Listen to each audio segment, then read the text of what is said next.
There are people in this world who live like they are drowning. Not dramatically, not with thrashing limbs or desperate screams.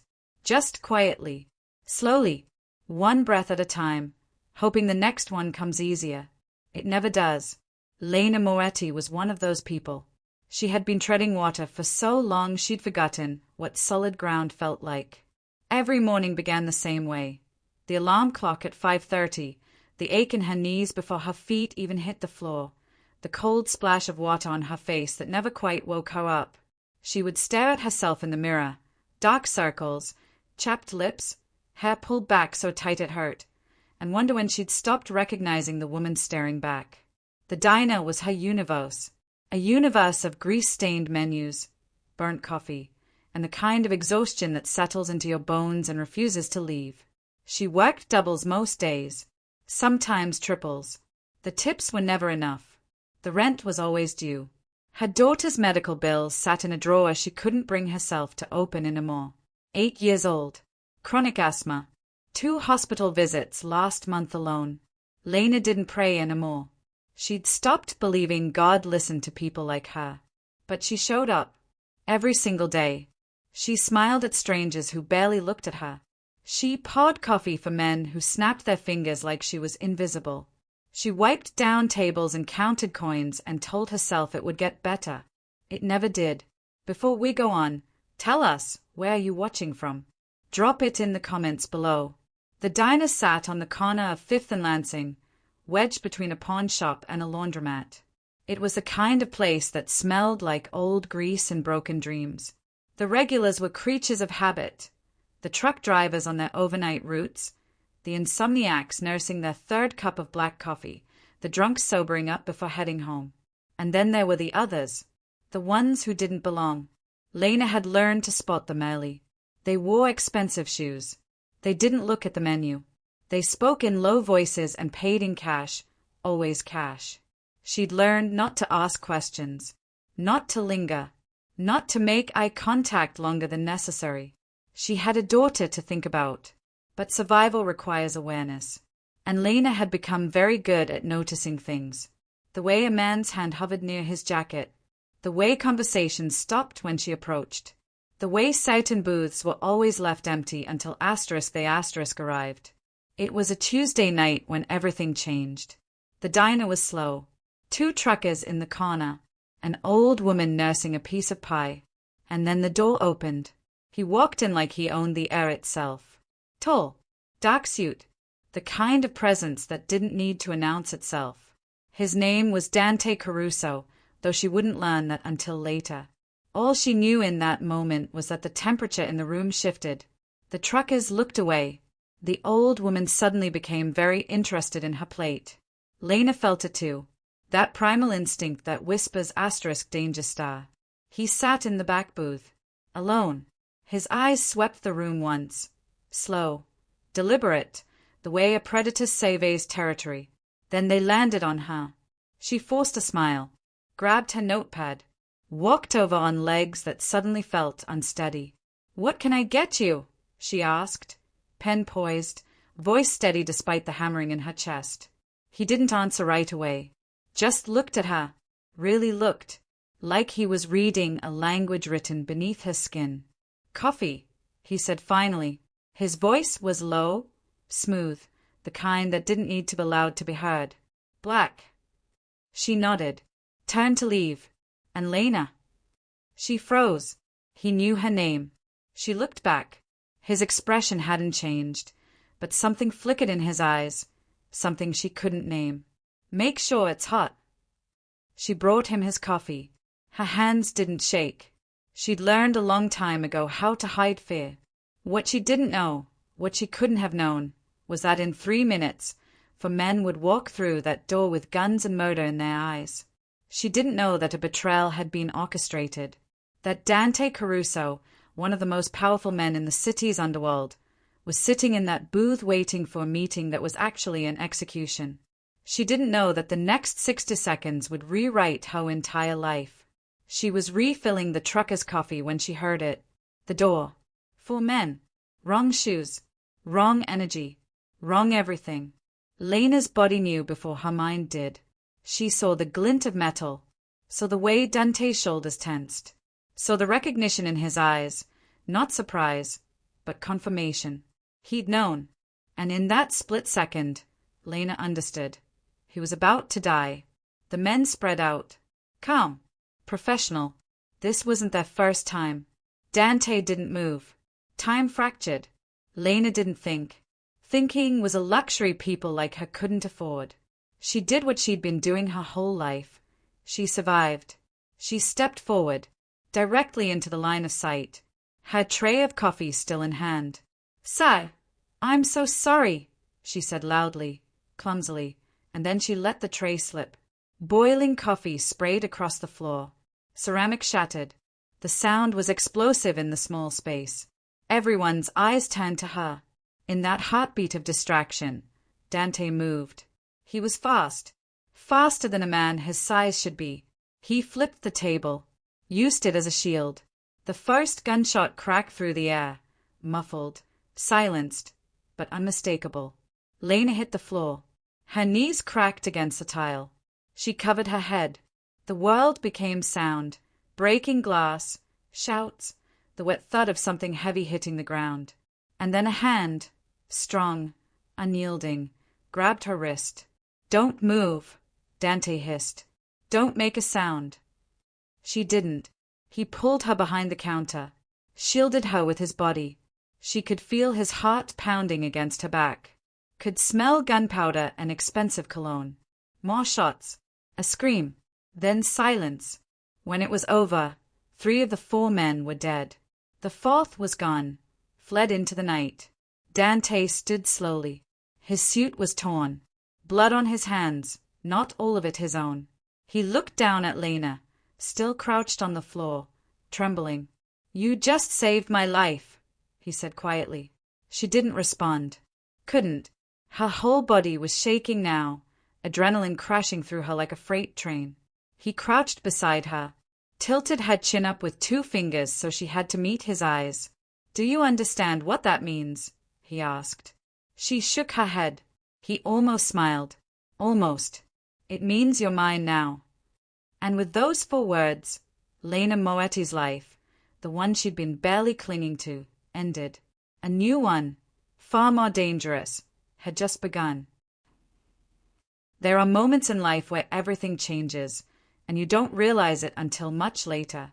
Lena would look back on that night in the diner and understand that the woman who walked out of it was not the same woman who had walked in. She had crossed a line she hadn't known existed. The police came. Of course they did. 3 dead bodies tend to attract attention, even in a neighborhood where violence was common currency. But the questions were brief, perfunctory. The detective, a tired-looking man with a wedding ring that didn't match the woman in his wallet, asked her what she'd seen. "Nothing," she said. It was the truth and a lie all at once. Dante had vanished before the sirens arrived, but his presence lingered like smoke, invisible but undeniable. She could still feel his hand on her wrist, still hear his voice, "You're mine now, **." She told the police she'd been in the back when the shooting started, that she'd heard gunfire and hid, that when she came out, the men were already dead. The detective wrote it down without looking at her. He didn't care. People died in places like this all the time. They let her go at dawn. She walked home in the gray light of early morning, her uniform still smelling like coffee and fear. Her daughter would be waking soon. She needed to be there, needed to pretend everything was normal. But nothing was normal anymore. She didn't see Dante for 3 days, but she felt him. There was a man outside her building now. Always the same man, though he tried to be subtle about it. Leaning against a car, reading a newspaper, smoking a cigarette that never seemed to get shorter. She knew what it meant. She was being watched, protected, or maybe imprisoned. She couldn't tell the difference anymore. On the 4th day, a black car pulled up outside the diner. The same car, the one she'd seen that night. The driver stepped out, a mountain of a man with a scar across his jaw, and opened the back door. "Miss Moetti," he said. It wasn't a question. Her manager looked at her from behind the counter, eyes wide. He knew. Everyone knew. You didn't get picked up by men in black cars unless you were already gone. Lena untied her apron slowly, folded it, set it on the counter. I'll be back, she said. She wouldn't be. The car smelled like leather and expensive whiskey. Dante sat in the back, reading something on his phone. He didn't look up when she slid in beside him. Where are we going? She asked. Somewhere safe. I didn't ask if it was safe. I asked where. Now he looked at her. There was something almost like amusement in his eyes. Almost. You have a smart mouth, he said. And you have a habit of making decisions for people without asking.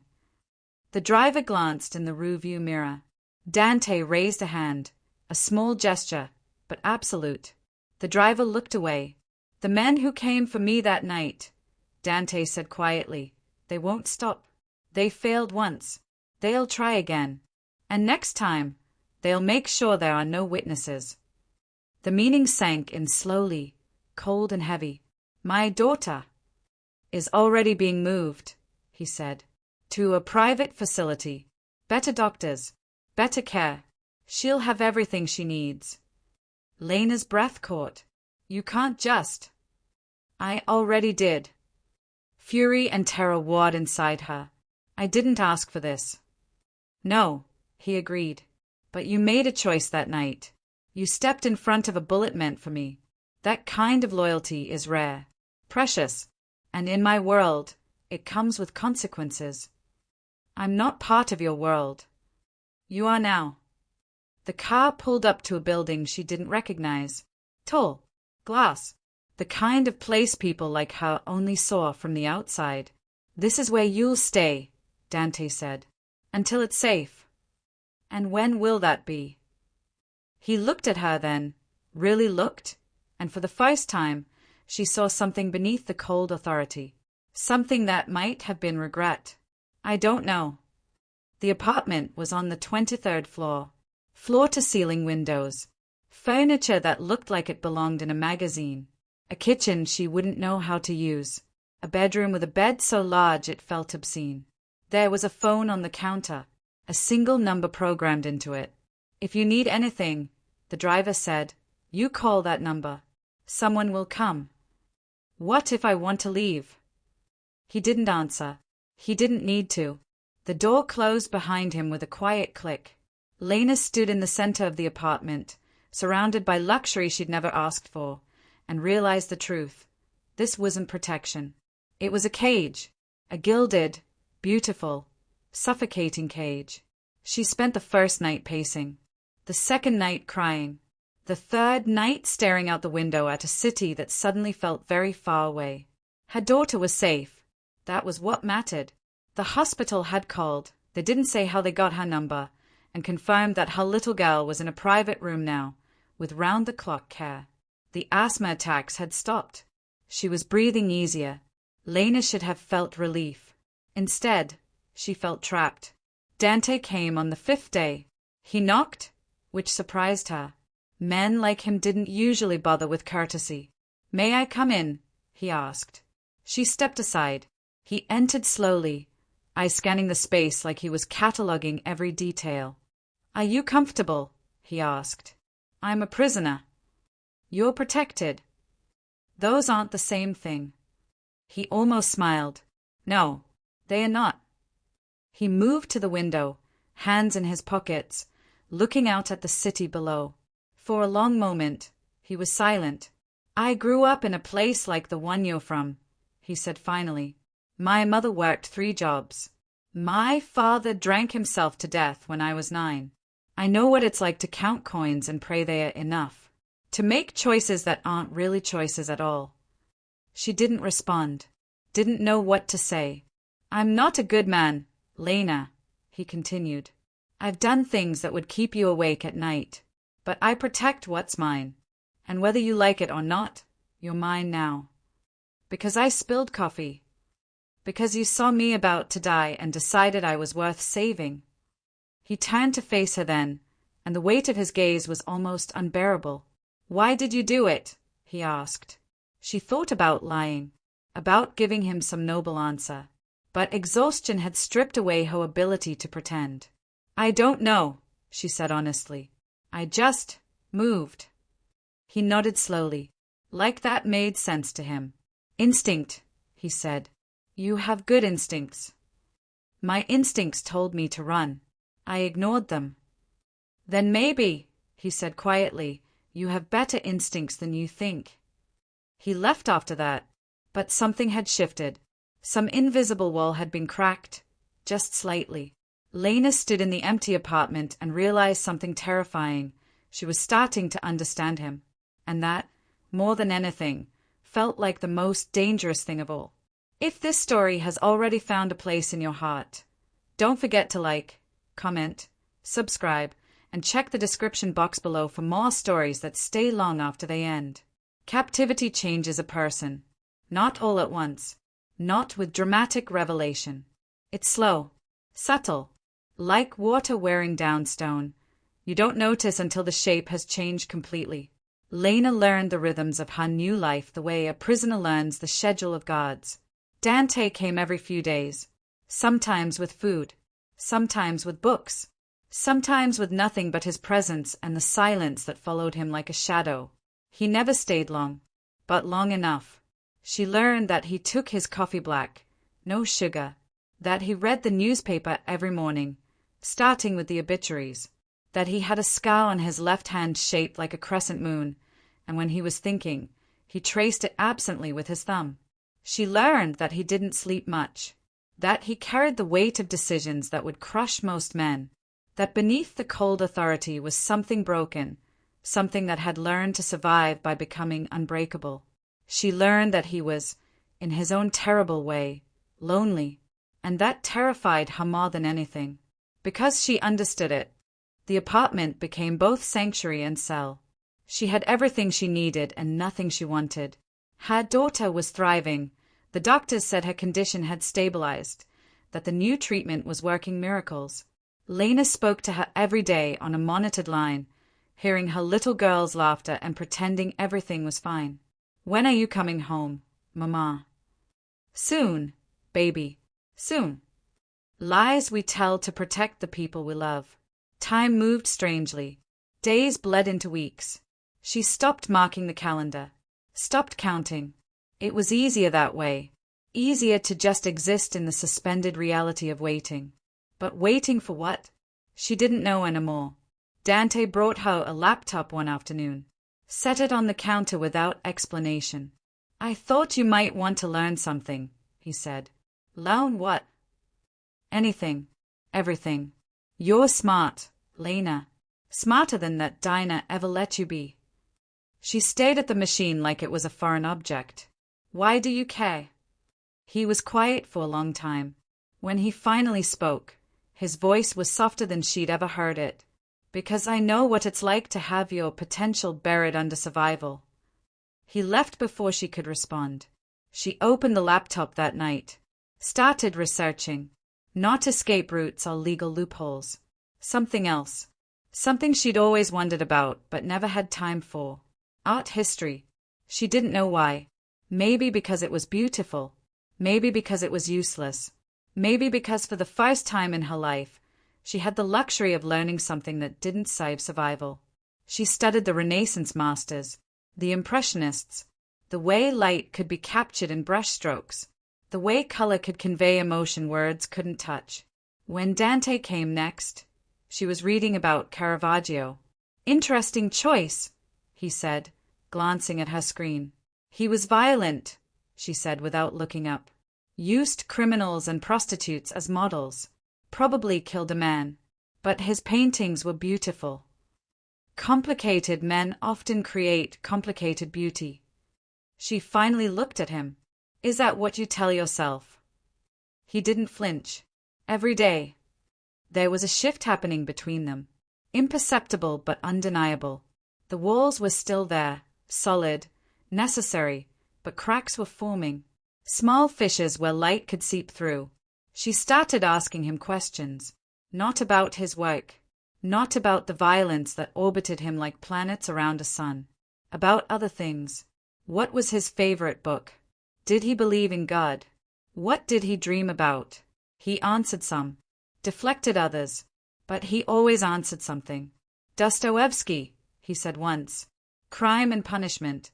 I read it when I was 17. It was the first time I understood that guilt and power weren't opposites. Do you feel guilty? She asked.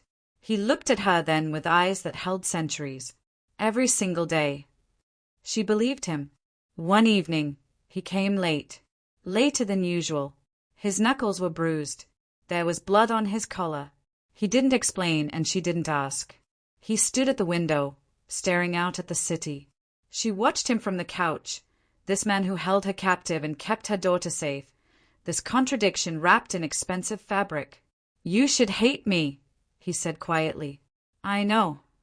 But you don't. It wasn't a question. She should lie, should tell him that yes, she hated him, hated everything he represented. But the exhaustion of pretending had worn her down to something raw and honest. No, she said. I don't. He turned then. The city lights behind him made him look like a shadow given human form. That's the most dangerous thing you've ever said to me.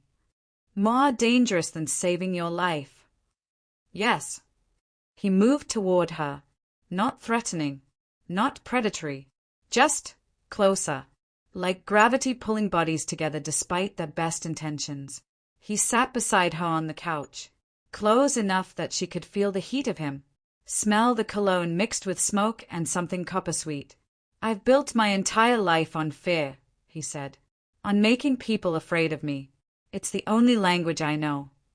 What does that make me? She asked. Someone who isn't afraid. Someone who sees me anyway. The silence that followed was heavy with things neither of them could say.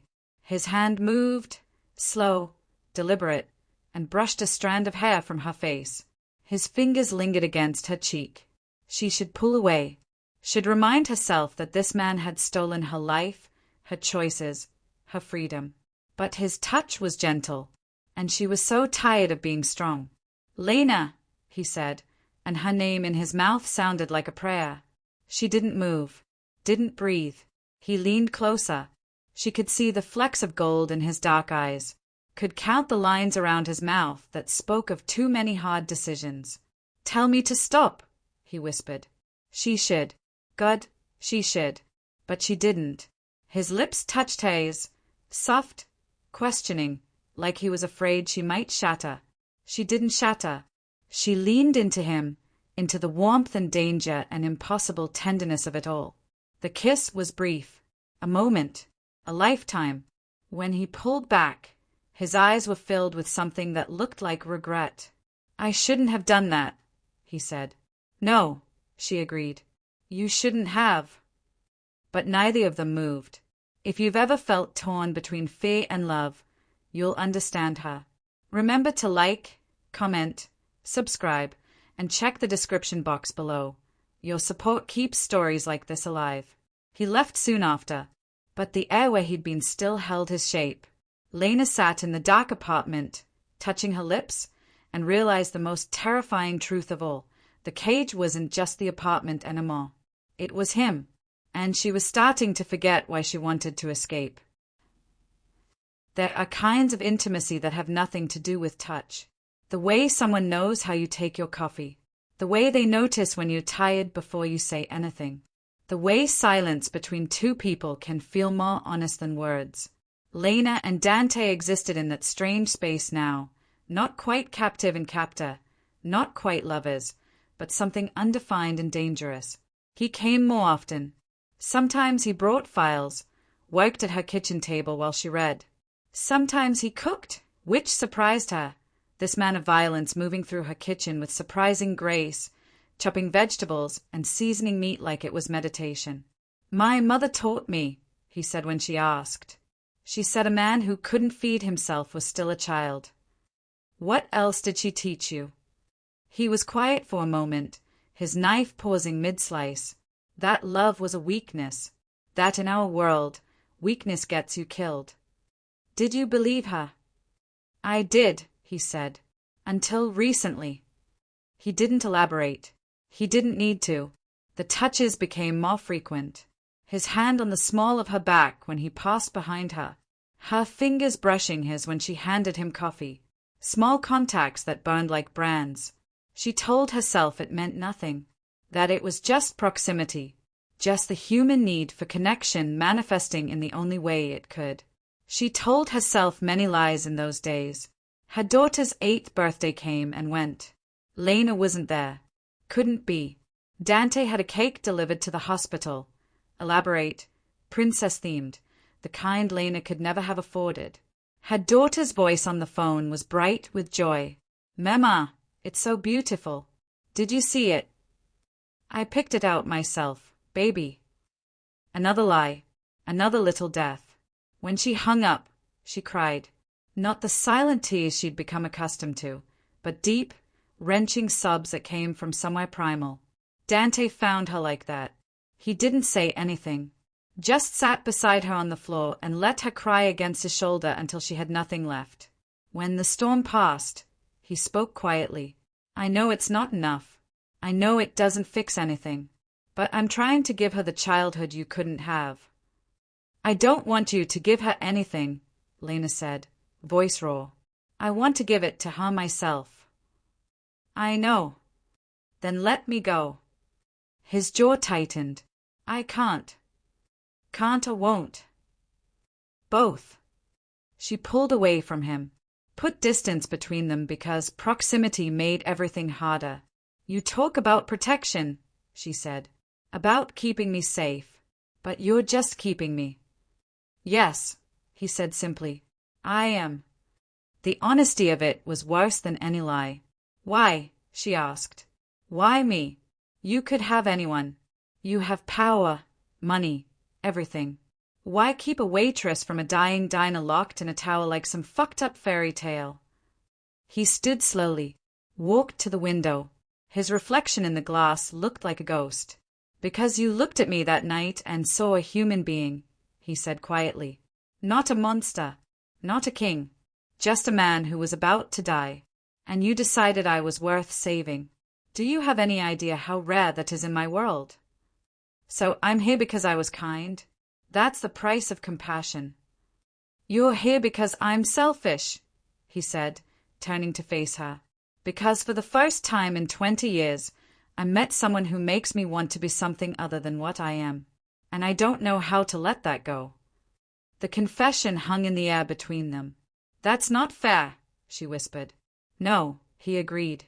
"It's not." He left after that. She didn't see him for 4 days. The apartment felt emptier than usual. She tried to read, to study, to occupy her mind with anything that wasn't him. But he was everywhere. In the coffee cups he'd left in the sink. In the book he'd been reading, marked with a receipt from a restaurant she'd never been to. In the silence that used to be his alone. When he finally returned, he looked different. Tired. Older. Like something had been carved out of him. "There's a situation," he said without preamble. "The men who came for me, they've regrouped. They know you were there that night. They know you're with me." Her blood went cold. "My daughter is safe. I've tripled her security. But you." He ran a hand through his hair, a gesture of frustration she'd never seen from him. "You're the target now. Because of you." "Yes." She should feel anger, fear, should rail against the injustice of it all. But mostly she just felt tired. "So what now?" she asked. "More protection? A bigger cage?" "No," he said. "Now I give you a choice." That stopped her. Dante Caruso didn't give choices. He made decisions and everyone else followed. "What kind of choice?" He moved closer. Close enough that she had to tilt her head back to meet his eyes. "I can end this," he said. "All of it. I can eliminate the threat. Make sure you're never connected to me again. You and your daughter get new identities, new lives, somewhere far from here. You'll be free. And the cost? You never see me again. Ever. You disappear completely." Her heart did something complicated in her chest. And the other option. His hand came up, cupped her face with a gentleness that contradicted everything he was. "You stay," he said. "You stay in this world, with all its danger and darkness. You stay with me, knowing what I am and what that means. And I spend the rest of my life making sure nothing ever touches you or your daughter again. That's not a choice, she said. That's an ultimatum. It's the only choice I can give you. She should choose freedom, should take her daughter and run as far as possible from this man and his beautiful, terrible world. Should reclaim the life that had been stolen from her. But she thought about the way he'd held her while she cried, the way he knew she liked her tea with honey, the way he looked at her like she was something precious in a world that had long ago convinced her she was disposable. She thought about loneliness, about how it felt to be seen, about how fear and love were sometimes the same thing wearing different faces. I need time, she said. How much? I don't know. He nodded, stepped back. I'll give you tonight. Tomorrow, I need an answer. After he left, Lena stood in the center of the apartment and tried to remember who she'd been before. The woman who poured coffee and counted coins and dreamed of nothing but survival. That woman felt like a stranger now. She'd crossed a line somewhere, stepped from one life into another. And the terrible truth was this: she didn't know if she wanted to go back. The cage had become familiar. The captor had become human.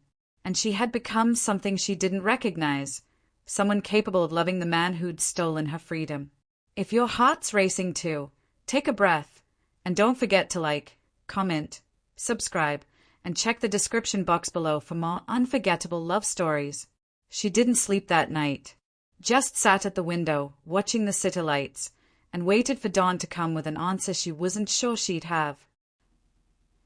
Morning came the way it always did, indifferent to the weight of decisions, and caring about the futures being rewritten in silent apartments across the city. Lena watched the sunrise paint the windows gold and tried to remember the last time she'd felt truly free. The truth was stark and ugly. She couldn't remember. Freedom had always been theoretical for people like her, a luxury others enjoyed while she scraped by, one catastrophe away from collapse. What was freedom, really? The right to choose between working 3 jobs or watching your child suffer. The privilege of picking which bill to pay late. The option to collapse from exhaustion in private. She'd been a prisoner long before Dante. But she'd never had someone looking at her like she mattered. Like her existence was worth protecting. Like she was something other than invisible. The phone on the counter buzzed. A message. 3 words. Asterisk, I'm downstairs. Asterisk. She didn't respond. Just looked at herself in the mirror one last time. The woman she was, the woman she'd been, the woman she might become, and walked out the door. He was waiting by the car. Same black vehicle. Same driver. But Dante looked different in the morning light. Less untouchable. More human. His tie was loose. There were shadows under his eyes that spoke of a sleepless night matching hers. You didn't have to come down, he said. I would have come up. I know. They stood there, 2 people on the edge of something irreversible, and the whole city moved around them like they didn't exist. Have you decided? He asked. She thought about her daughter, about the hospital room with machines that beeped steadily, keeping tiny lungs breathing, about the medical bills that would have buried them both, about the future she could never have given her child on her own. She thought about the diner, about aching feet and grease-stained uniforms and the particular exhaustion of being powerless. She thought about Dante, about the way he'd kissed her like she was something breakable, about the monster who read Dostoevsky and cooked dinner and carried enough guilt to drown in. I have one condition, she said. He waited, patient, present. My daughter never knows, Lena said. She never knows about you, about what you are, about any of this. She grows up normal, safe, away from your world. Done. I'm not finished, she continued. When she's old enough, when she doesn't need me anymore, I walk away. From you, from all of this, and you let me go. Something flickered in his eyes. Pain, maybe, or relief. How old is old enough? He asked. I'll know when I see it. He nodded slowly. Anything else? Yes, she said. Be honest with me. Always. I've been lied to my whole life, by bosses, by the system, by myself. If I'm doing this, if I'm choosing this, I need to know what I'm choosing. Even if the truth is ugly. Especially then. He extended his hand. Not romantic, not possessive, just an offering, a covenant. Then we have a deal, he said. She took his hand. His palm was warm, rough, the hand of a man who'd built his empire from violence but was trying, in his way, to hold something gently. I'm choosing this, she said, more to herself than to him. I'm choosing you, but not because I love you. Why then? She met his eyes. Because I'm tired of being invisible. Because you see me. And because maybe choosing danger on my own terms is more honest than pretending I ever had safety. He pulled her closer. Not forceful. Just steady. And when he kissed her, it felt like falling and flying at the same time. I'll hurt you, he whispered against her mouth. Not on purpose. But this life, it destroys beautiful things. Then we'll destroy each other, she said. But we'll do it honestly. The driver cleared his throat. Reality intruded. There's something you need to see, Dante said, stepping back. Something I need to show you before we go further.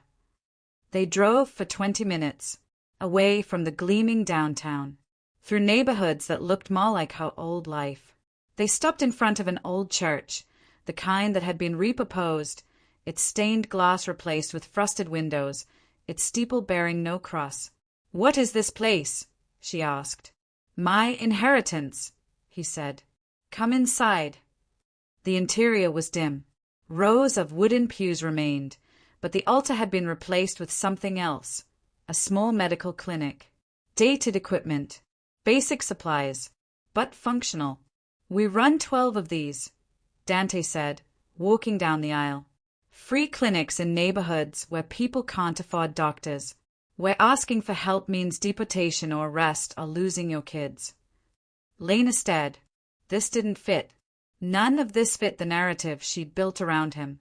My mother died because she couldn't afford insulin, he continued. She worked herself to death and still couldn't pay for the medicine that would have saved her. I was 16. I swore then that no one in my territory would die like that. Not if I could prevent it. He turned to face her. You think I'm a monster. You're right. I am. I've killed men, ordered deaths, built my empire on fear and blood. But I also keep people alive. I pay for medications, for surgeries, for funerals when we're too late. Why are you showing me this? Because you asked for honesty, he said. This is the truth. I'm not good. I'll never be good. But I'm not just evil either. I'm what this world made me. And I'm trying, in my way, to make it slightly less cruel. Lena walked through the clinic, touching the examination tables, the shelves of donated medicine. She thought about her own desperation, about calling hospitals and begging for payment plans, about the terror of watching your child struggle to breathe and being powerless to help. How many people know about this? She asked. Very few. It's not about reputation. It's about... He struggled for the word. Penance, maybe. Or habit. I don't know anymore. She understood then. Not forgiveness, not absolution, but understanding. This man was a contradiction, violence and mercy wrapped together, inseparable. You couldn't have one without the other. Show me the rest, she said. Over the next hours, he took her through his empire. Not the glittering surface, but the machinery beneath. The protection rackets that actually protected small business owners from worse predators. The money laundering that funded after-school programs. The violence that kept worse violence at bay. It was complicated, morally gray, impossible to reconcile. It was human. By evening, they returned to the apartment. Her apartment. Their apartment now, she supposed. I need to see my daughter, Lena said. In person, not a phone call. I need to hold her. Tomorrow, Dante said. I'll arrange it. 1 hour. That's all I can guarantee as safe. Then I'll take 1 hour. He moved behind her, his hand settling on her shoulders. Not possessive, grounding. I meant what I said, he told her. When she's grown, if you want to leave, I'll let you go. I'll give you money, a new identity, whatever you need to disappear. Why? Because you deserve the choice I never gave you. She turned in his arms, looked up at this impossible man. What if I don't want to leave? She asked. Then I'll spend every day trying to deserve that decision. They stood there as the city darkened around them, two broken people trying to build something whole from their jagged edges. That night, she let him stay. Not in her bed, not yet, but in her space. He slept on the couch, and she in the bedroom with the door open. And sometime in the darkness, she heard him crying, soft, careful, like he was trying not to wake her. She didn't go to him. Some griefs are meant to be private. But she listened, and in the morning, she brought him coffee without mentioning it. Thank you, he said, for the coffee, for the silence, for choosing to stay. You're welcome, she replied, for everything, for nothing, for the beginning of whatever this was becoming. Before we close this chapter, take a moment, like, comment, subscribe, and check the description box below. Every small gesture helps the next story find its way to you. The next day, true to his word, he took her to the hospital. Heavy security, brief window, but real. Her daughter ran into her arms with the force of starlight, all brightness and warmth and unconditional love. Lena held her and memorized everything, the smell of her hair, the weight of her small body, the sound of her laughter. I missed you so much, Mama. I missed you too, baby. Every second. When can I come home? Lena looked at Dante, who stood near the door, giving them space. His expression was carefully neutral, but she saw the truth beneath it. This was his gift to her. This moment. This hour. Soon, Lena said. When you're all better. And when I come to get you, we're going somewhere special. Somewhere with a big garden and room to run. Will you be there every day? Every single day. It was a promise she intended to keep. Somehow, in whatever shape their new life took. When the hour ended, saying goodbye was agony. But it was bearable because it was temporary. Because for the first time in years, Lena had something she'd forgotten existed. Hope. In the car, Dante took her hand. I'm buying a house, he said. Outside the city. Secure. Private. Room for her to be a child. We'll bring her there when the doctors clear her. If you want. She squeezed his hand. I want. And in that moment, Lena understood the terrible, beautiful truth. She'd walked into a cage expecting captivity and found instead something she'd stopped believing in, a partner, an equal, someone who saw her exhaustion in her strength and chose her anyway. Was it love? She didn't know. Maybe love was too simple a word for what they were building. But it was honest. It was chosen. And it was theirs. The cage had disappeared somewhere along the way. Or maybe she'd just learned that freedom was in the absence of walls, but the presence of choice. And she had chosen this. Chosen him. Chosen a future that was dangerous and complicated and wholly, terrifyingly real. There are places where the past and future meet and become present. The house Dante bought was one of those places. It sat 40 minutes outside the city, surrounded by woods that remembered older times. Not a mansion, not a fortress, just a house. White clapboard, wraparound porch, windows that caught the afternoon sun and turned it into gold. Lena stood in the empty living room and felt something crack open in her chest. It needs work, Dante said, almost apologetic. The previous owners left years ago, but the bones are good, and it's defensible. Of course he thought in terms of defense. Even here, even in this place that looked like it belonged in a dream, he was calculating sight lines and entry points. It's perfect, she said. He looked at her, surprised. Really? It's a home, she said simply. I've never had one of those. Over the next weeks, they transformed the house together, not with interior designers or contractors, though Dante certainly could have afforded them, but with their own hands, painting walls, refinishing floors, hanging curtains that Lena picked out herself. It was strange, this domesticity, watching a man who commanded criminal empires struggle with assembling a bookshelf, seeing him covered in paint, laughing at his own mistakes. I think this shelf is crooked, he said, stepping back to examine his work. It's perfect, she lied. He caught her expression and smiled, a real smile, the kind that reached his eyes. You're a terrible liar. I'm learning from the best. They painted her daughter's room together, soft lavender with white trim. Dante climbed the ladder to reach the high corners while Lena worked below. At one point, he looked down at her, paint flecked in his dark hair, and she saw it. Contentment. This man who'd built his identity on being untouchable was learning to be human again. What are you thinking? He asked. That I never imagined you with paint in your hair. I never imagined having hair paint-free, he replied. Yet here we are, both surprised. The house filled slowly with life. Furniture that Lena chose. Books. Plants that she promised to keep alive.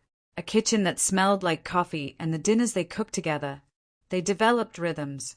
Routines. He worked in the morning. Phone calls taken in the office he'd set up, door closed, voice low and commanding. She studied, took online courses, discovered she had an aptitude for design, for seeing how spaces could become homes. In the afternoons, they existed together, sometimes talking, sometimes silent, learning the language of each other's presence. Tell me about your father, she said one evening. They were sitting on the porch, watching the sun set through the trees. He was quiet for so long she thought he wouldn't answer. He was weak, Dante said finally. Not physically, but in every way that mattered. He let the world break him, and then he took that brokenness out on everyone around him. Is that why you became this? Partly. I swore I'd never be vulnerable like that. Never let anyone have the power to destroy me. He looked at her. Then you came along and proved I'd been lying to myself. I destroyed you. No, he said softly. You made me vulnerable. Which is worse. And better. I haven't decided which yet. At night, they slept in the same bed now.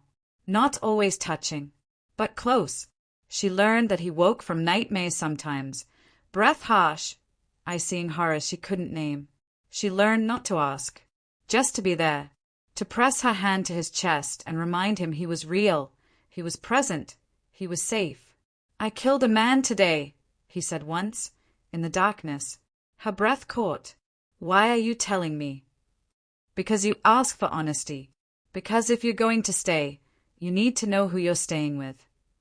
She was quiet, processing. Did he deserve it? Does it matter? Yes. He was going to kill a 14-year-old for stealing from him. A 14-year-old, Lena, a child. Then yes, she said. He deserved it. That's not how morality works. Maybe not, she agreed. But it's how survival works. And I'm done pretending the world is fair or just or good. It's not. It never has been. We just do the best we can with what we're given. He pulled her closer, held her like she was the only thing keeping him anchored to humanity. I don't deserve you, he whispered. Probably not, she said. But I don't deserve a sick child or a lifetime of poverty either. We don't get what we deserve. We get what we choose to hold on to. Winter came. The house became a cocoon against the cold. They heated it with a fireplace that Dante actually knew how to use properly. They drank wine and read books and existed in a bubble of almost normal. Her daughter's release date was set, January 15th. 3 weeks away. Lena prepared the room with obsessive care, bought stuffed animals, children's books, a nightlight shaped like a moon. She wanted everything perfect. Wanted this place to feel like the sanctuary her daughter deserved. You're nervous, Dante observed. She's going to hate me, Lena said, smoothing the same bedspread for the 5th time. I abandoned her for months. What kind of mother does that? The kind who was protecting her. She won't understand that. Then we'll help her understand. Together. That word again. Together. It had become their foundation. Christmas came. They didn't celebrate elaborately. Just a small tree that Lena decorated while Dante watched with something like wonder on his face. We never had a tree, he said. Growing up. My mother said it was a waste of money. Then this is your first one. She hung ornaments slowly, letting him see each one. And when she was done, she handed him the star for the top. You do it, she said. Lena. Do it. He placed the star carefully, this man whose hands had dealt death, treating this moment with reverence usually reserved for sacred things. That night, they made love for the first time. Slow, gentle, like they were both afraid of breaking something precious. And maybe they were. Maybe this fragile thing they'd built, this relationship born from captivity and transformed into choice, was worth protecting. After, lying in the dark, Lena spoke. I love you. She felt him tense. Don't say that. Why not? Because loving me is dangerous. Because I'll fail you. Because you're afraid, she finished. I know. I'm terrified too. But I'm saying it anyway. I love you, Dante Caruso. I love your broken edges and your terrible choices and the way you're trying so hard to be better than what you were made to be. He didn't respond with words, just held her tighter. But she felt it, the shake in his hands, the catch in his breath, the weight of hearing something he'd probably never heard before. I don't know how to love safely, he said finally. Then love me dangerously, she whispered. I'm not asking for safe. I'm asking for real. You have it, he said. You've always had it. From the moment you spilled that coffee. They laughed then, soft and broken and beautiful. Outside, snow began to fall. Inside, they held each other and pretended that the world outside these walls didn't exist. That danger wasn't circling. That his enemies had forgotten. That time would be kind. They knew better. Both of them. But sometimes pretending is its own form of survival. And they'd both become experts at surviving. January approached like a promise and a threat. Her daughter was coming home. Their almost normal life would become complicated by the presence of an 8-year-old who'd been told her mother was away for work, by the lies they'd need to maintain, by the security that would follow them like shadows. But Lena had stopped thinking in terms of perfect. Perfect was for people who had choices from the beginning, for people born into safety. She'd take imperfect. She'd take complicated. She'd take dangerous and difficult and delicate. Because it was hers, chosen, real, and that was more than she'd ever had before.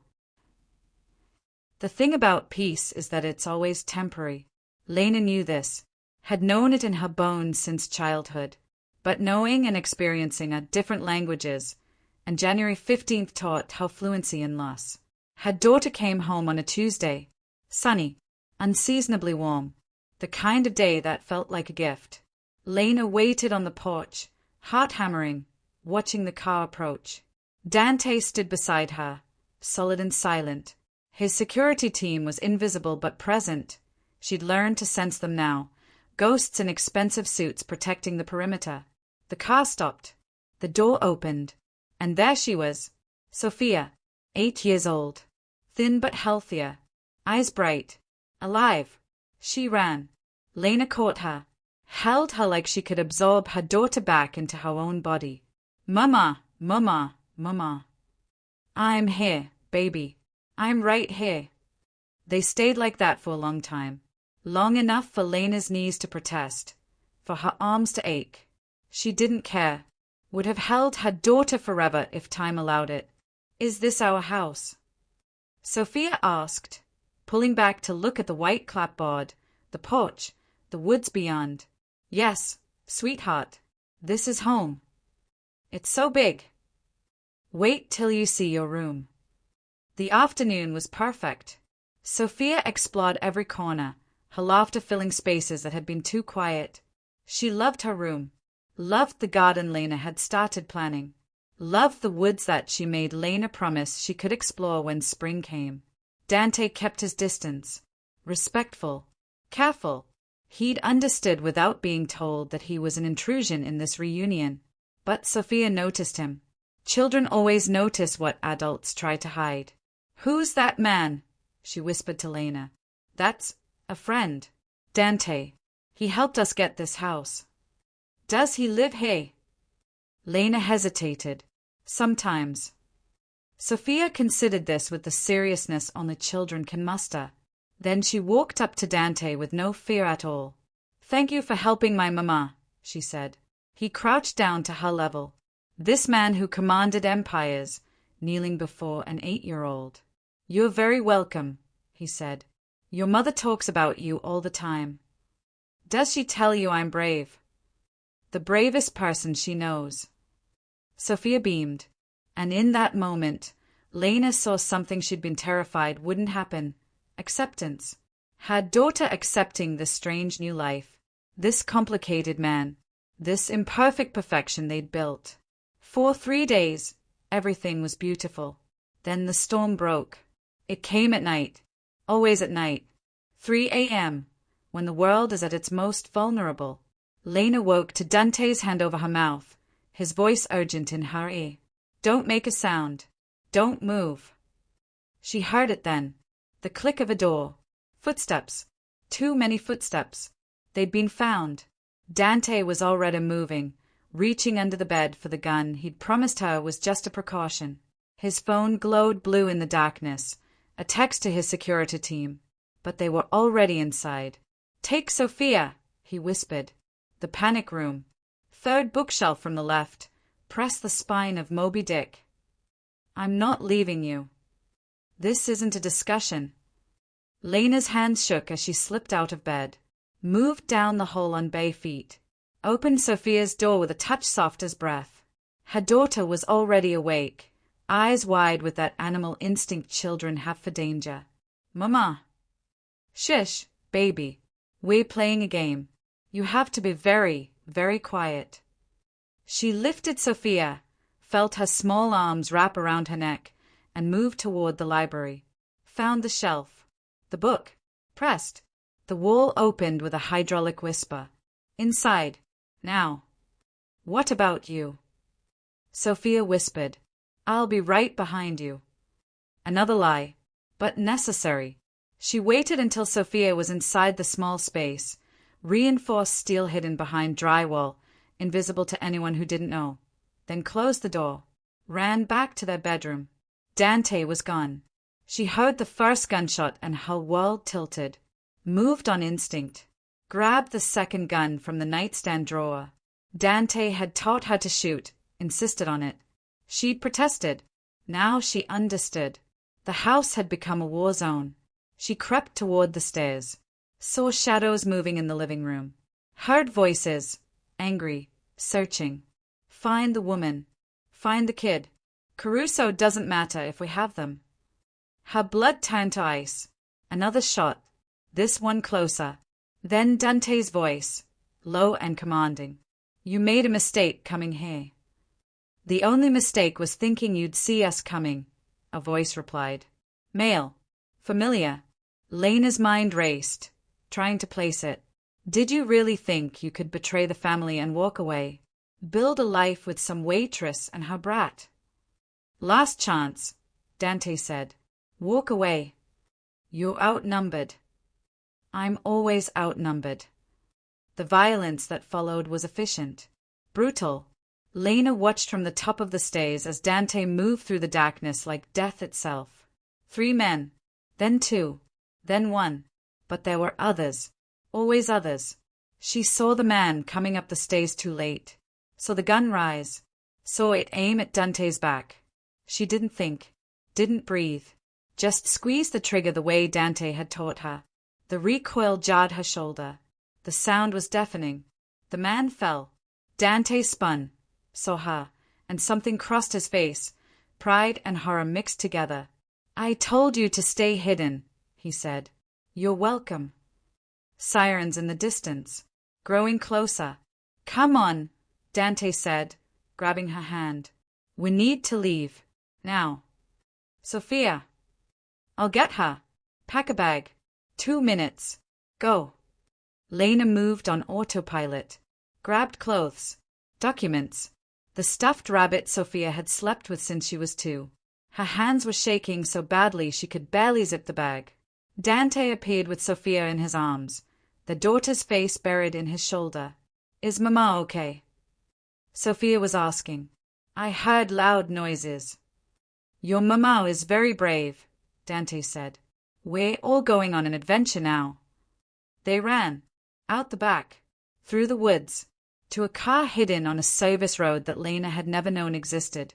Always contingencies. Always escape routes. This was his world.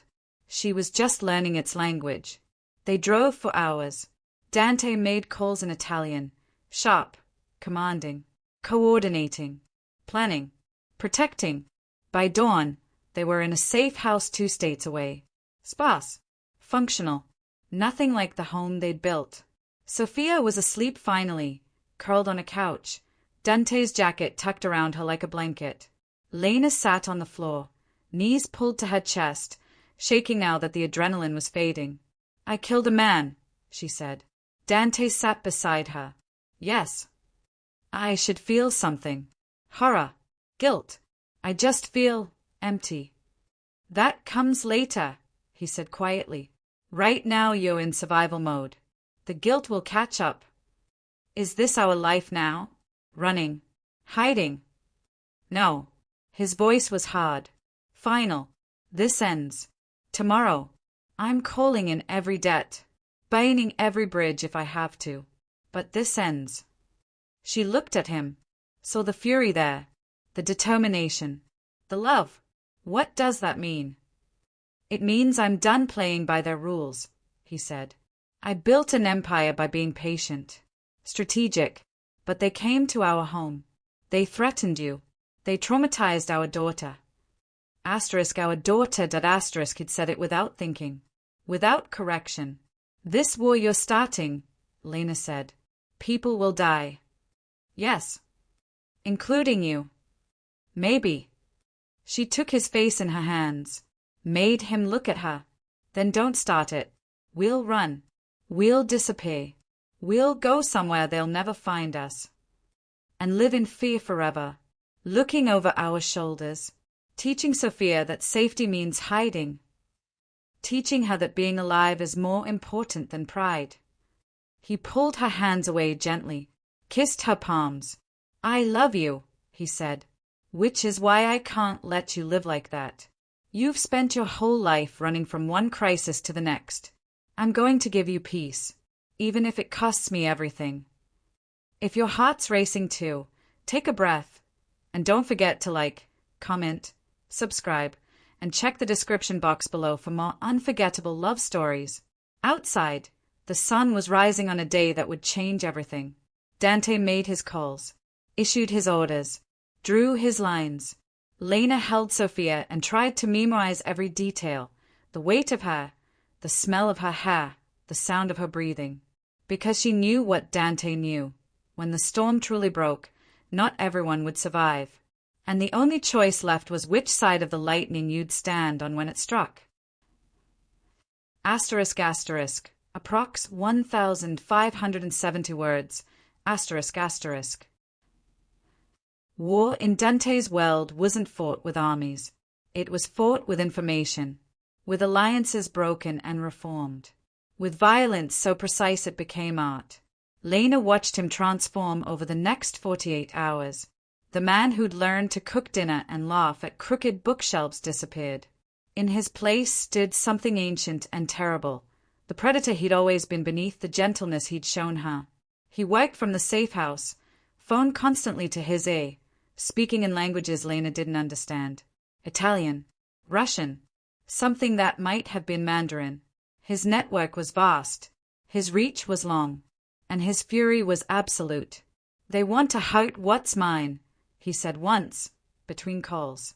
They'll learn why that's never been attempted before. What are you doing? Lena asked.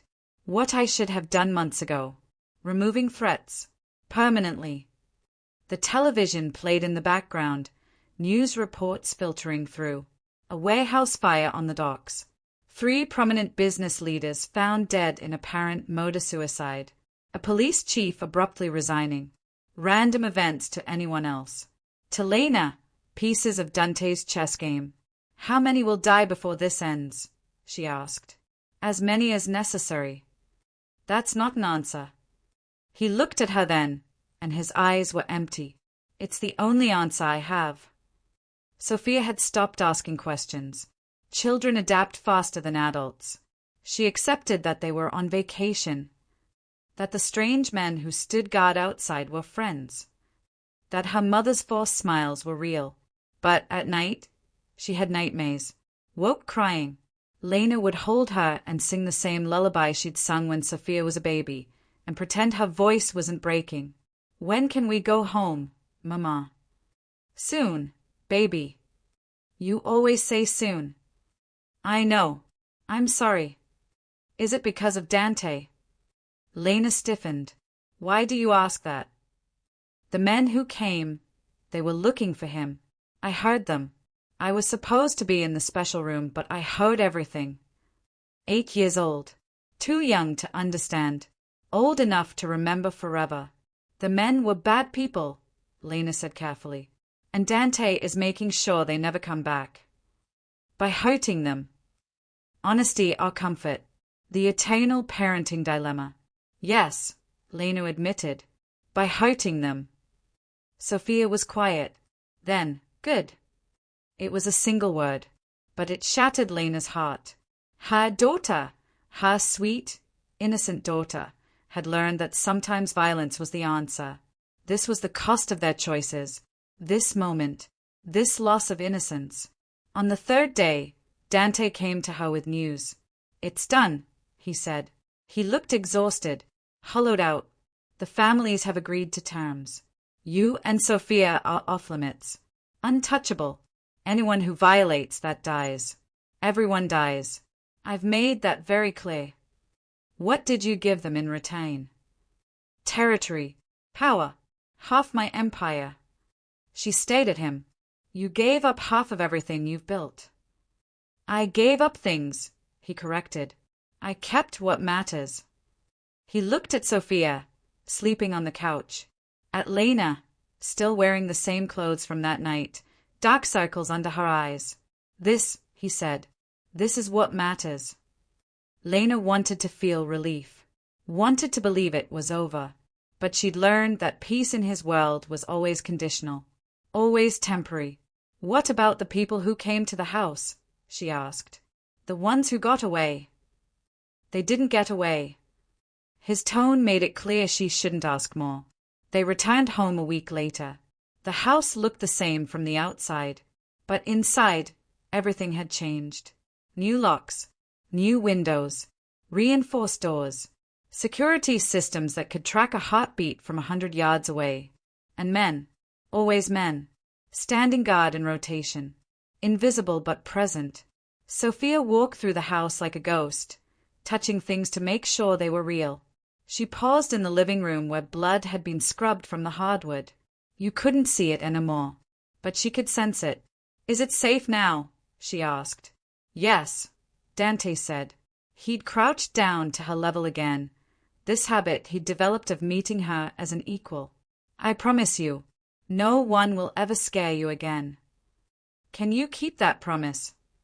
Yes. How do you know? He hesitated, then reached into his pocket and pulled out a ring. Old gold. Simple. He slipped it onto Sophia's small finger. It hung loose. Too big, but she gripped it tight. That was my mother's, he said. The only thing I have of hers. I'm giving it to you because I want you to know. My promises are real, and I will protect you with everything I am. Sophia looked at the ring. At Dante. At Lena. Are you going to marry my mama? She asked. Out of the mouths of children. The question Lena hadn't dared ask. Dante looked up at Lena. Something passed between them. Understanding. Question.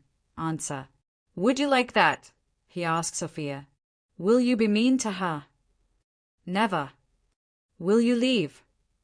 Not unless she tells me to. Sophia considered this with 8-year-old wisdom. Okay then. You can marry her, but I get to pick the flowers. Deal. After Sophia went to bed, Lena stood at the kitchen sink, hands in soapy water, trying to make sense of the new shape of her life. Dante came up behind her, wrapped his arms around her waist, rested his chin on her shoulder. Was that a proposal? She asked. It was whatever you want it to be. That's not how proposals work. I don't know how normal things work, he admitted. I've never been normal. But I meant what I said to her. I'm not leaving. Not unless you send me away. And if I do, then I go. And I make sure you're both safe forever. And I learn to live with the whole way you used to be. She turned in his arms. His face was drawn, tired, older than when they'd met. War ages men faster than time. I killed a man, she said again, still processing, still trying to understand the woman she'd become. To save me. Is that supposed to make it better? No, he said. Nothing makes it better. But it makes it yours. You chose that moment. You chose to pull that trigger. No one forced you. I'd do it again, she realized. If someone threatened you or Sophia, I'd kill them without hesitation. I know. That should scare me. But it doesn't. No, she admitted. It doesn't. They stood there in the kitchen that smelled like dish soap and the remnants of dinner, two people who'd become something other than what they'd started as.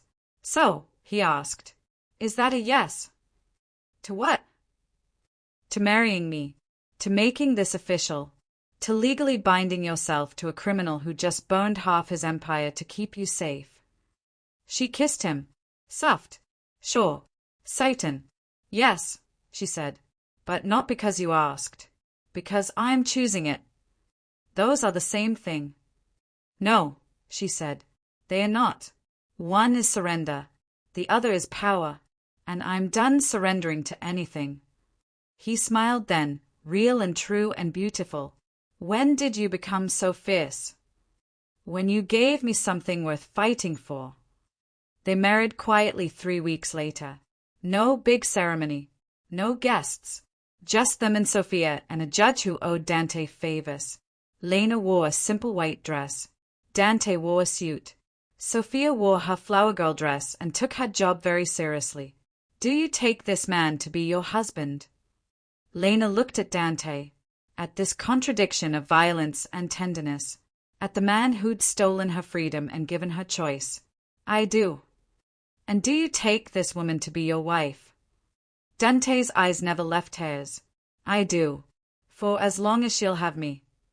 Then by the power vested in me. The words washed over them. Legal. Binding. Real. When they kissed, Sophia cheered. And for one perfect moment, they were just a family. Normal. Simple. Free. The reality would reassert itself. It always did. The guards would remain. The danger would circle. The past would never fully release them. But in that moment, in the late afternoon light of a judge's chambers, they chose each other. Fully. Finally. With eyes wide open to every complication. And that was more than most people ever had. That was everything. Time doesn't heal all wounds. It just teaches you to carry them differently. 3 years passed. Sophia was 11 now. Taller. Braver. Still young enough to believe her stepfather was simply a successful businessman, old enough to notice the way people moved aside when he entered a room. She thrived. That was the word Lena held onto. Her daughter thrived despite, or maybe because of, the strange life they'd built. Private school, art classes, a garden she tended with the dedication of someone much older.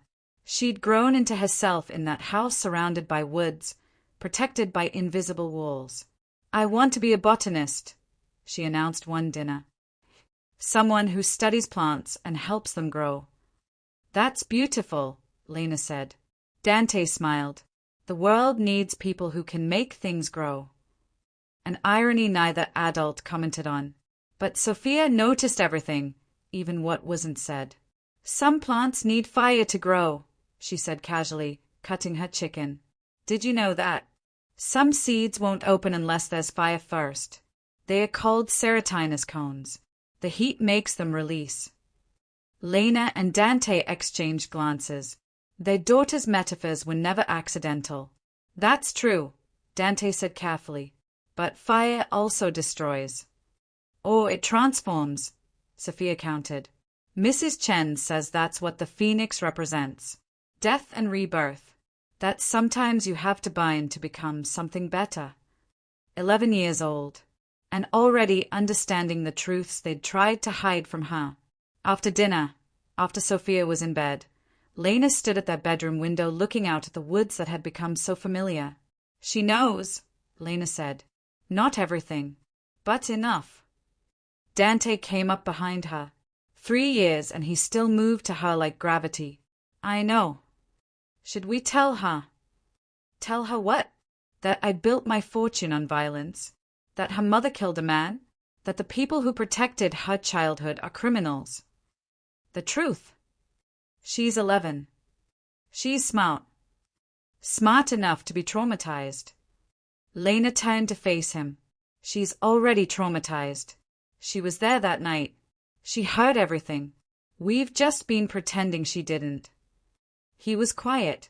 That particular silence that meant she was right and he hated it. What do you want to do? He asked finally. I want to be honest with her. The way you've been honest with me. She deserves that. She deserves a normal life. We don't have normal, Lena said. We have real. That's better. They told her the next weekend. Sat her down in the living room, that same room where violence had shattered their peace 3 years ago, and told her the truth. Not all of it. You don't tell an 11-year-old about torture or betrayal or the specific mechanics of murder, but the broad strokes, the shape of their reality. Dante works in a world that isn't always legal, Lena began. He protects people, but he also does things that the law doesn't allow. Sophia looked at Dante. Like what? I hurt people who hurt others, he said simply. I take money from people who have too much and use it to help people who have too little. And sometimes I make decisions that end lives. The silence stretched. Am I supposed to be scared of you now? Sophia asked. No, Dante said. But you should understand what you're part of. What your mother chose. What we've protected you from. The men who came that night, Sophia said. You killed them. It wasn't a question. Yes. Good, Sophia said. For the second time in her young life, that word. That acceptance of violence as necessary. They were going to hurt us. That doesn't make it right, Lena said, needing her daughter to understand nuance. Taking a life is never right, but sometimes it's necessary. Like surgery, Sophia said. Mrs. Chen says sometimes doctors have to cut away bad parts to save the good parts. That's what you do, right? Cut away bad people. The simplicity of childhood logic meeting adult complexity. Something like that, Dante said. Okay, Sophia said. She stood up, started to walk away, then paused. Does this mean I can't tell my friends about you? It means you need to be careful, Lena said. Some truths are just for family. So we're like spies. More like survivors, Dante said. Sophia nodded, accepted, moved on. The resilience of youth. After she left, Lena collapsed onto the couch. That went better than expected. Oh, Weiss, Dante said. She accepted it too easily. She's had 3 years to piece it together. We just confirmed what she already knew. That's what worries me. The years continued their march. Sophia grew. The world turned. Dante's empire stabilized into something that resembled legitimate business, real estate, construction, investments. The violence remained, but further from their daily lives. Contained, controlled. Lena had gone back to school, finished her degree, started working as an interior designer, specializing in trauma-informed spaces, clinics, shelters, places where people who'd survived violence could begin to heal. "You're designing hope," Dante said once, looking at her portfolio. "I'm designing what I needed," she corrected. "What we all need. Space to breathe after the storm." They were happy as complicated people living complicated lives could be. They fought sometimes. About his work. About the guards that still followed Sophia to school. About what future they were building and whether it was sustainable. But they loved. Fiercely. Honestly. With the kind of depth that only comes from choosing each other daily despite every reason not to. Dante was changing. Slowly. Incrementally. The clinics he funded had expanded to 12 cities. He'd started mentoring young men from neighborhoods like the one he grew up in, teaching them that there were paths other than the ones he'd taken. "I can't undo what I've done," he told Lena one night. "Can't bring back the people I've killed. Can't erase the violence. But I can make sure fewer people have to make the choices I made." "Redemption," Lena said. "I don't believe in redemption. But I believe in trying." Sophia turned 14, 15, 16, became a person Lena sometimes didn't recognize, fierce and gentle, pragmatic and idealistic, her father's daughter in ways that had nothing to do with blood. She knew what Dante was, had known for years, and she loved him anyway, the way children love their parents despite understanding their flaws. "You're not like other dads," she said once. "Is that good or bad?" Dante asked. "It's true, and truth is better than good." Lena's heart had broken and reformed so many times in those years. Watching her daughter grow, watching Dante soften, watching their impossible life become somehow possible. But peace, as she'd learned, was always temporary. The call came on a Tuesday, always Tuesday. The universe had a sense of irony. A member of one of the old families, the ones Dante had made peace with years ago, had decided peace was no longer profitable, had started moving against Dante's interests, testing boundaries, seeing how far he could push before Dante pushed back. "It's starting again," Lena said. She'd been through this before, knew the signs. "No," Dante said. "It's not. You can't just will it away." "I'm not willing it away. I'm ending it. Permanently." "How?" He looked at her with tired eyes. "By doing what I should have done years ago. By walking away." She didn't understand at first. Walking away from what? All of it. The business. The empire. The violence. "I'm liquidating everything, Lena. Selling it off. Retiring." "You can't just retire from this life." "Watch me. They won't let you go." "I'm not asking permission." The next months were chaos. Meetings, negotiations, threats exchanged in boardrooms instead of dark alleys. Dante dismantled his empire piece by piece, selling to rivals, gifting to allies, destroying what couldn't be transferred. He was burning it all down, and rising from the ashes as something new.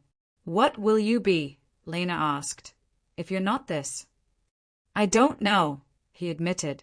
"Terrifying, isn't it? 30 years of being one thing. Now I get to find out if there's anything else underneath."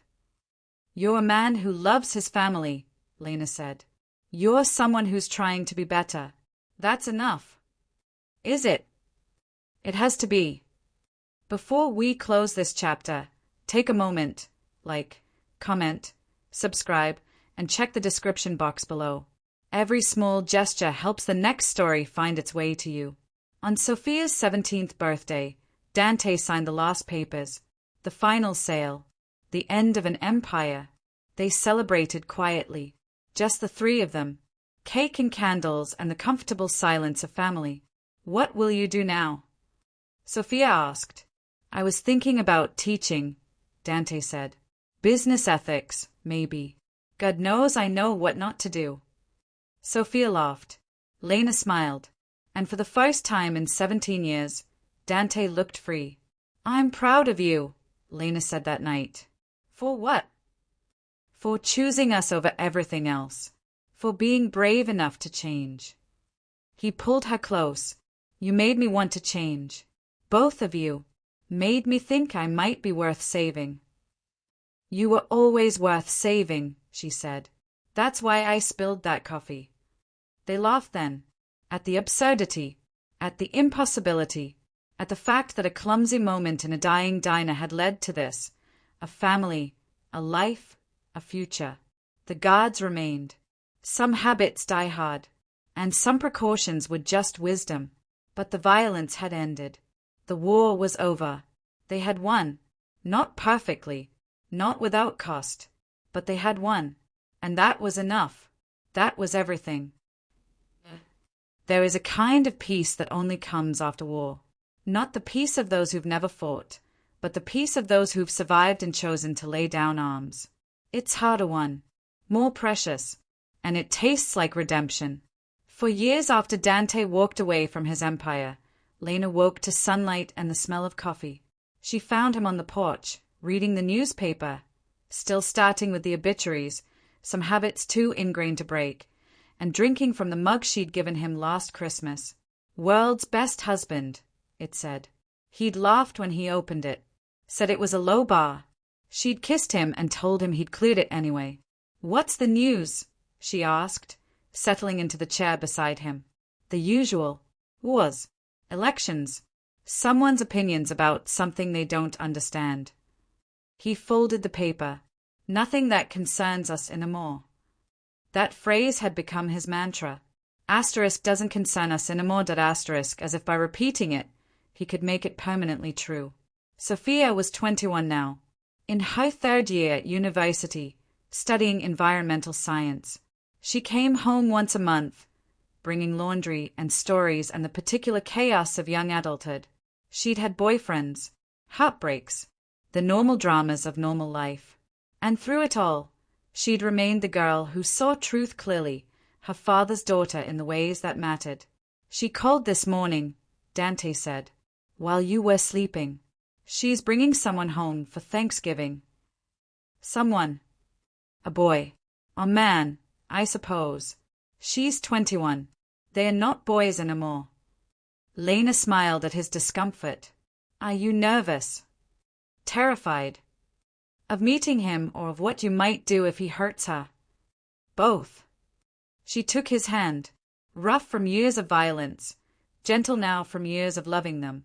You'll be good. You'll be normal. I've never been normal. Then be yourself.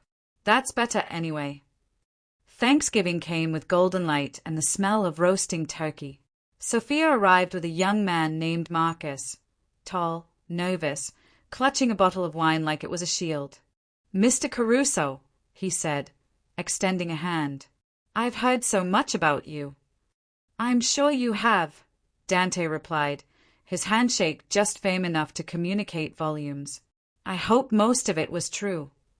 Dad, Sophia warned. But Marcus smiled. My father said you funded the clinic in our neighborhood. The one that saved my little brother's life when he had pneumonia and we couldn't afford the hospital. Dante paused. Which neighborhood? East Side. 4th and Lancaster. I remember that clinic, Dante said quietly. His whole demeanor shifted. How is your brother? Thriving. In high school now. Wants to be a doctor. Good, Dante said, and meant it. The world needs more doctors. Dinner was warm and loud and normal. Marcus fit easily, making Sophia laugh, complimenting Lena's cooking, asking Dante thoughtful questions about his work teaching business ethics at the community college. You really teach people how to run honest businesses? Marcus asked. I teach them how to recognize dishonest ones, Dante corrected. I'm uniquely qualified. After dinner, Sophia and Marcus went for a walk through the woods. Lena and Dante cleaned up, moving around each other with the choreography of decades together. He's good, Lena said. You approve.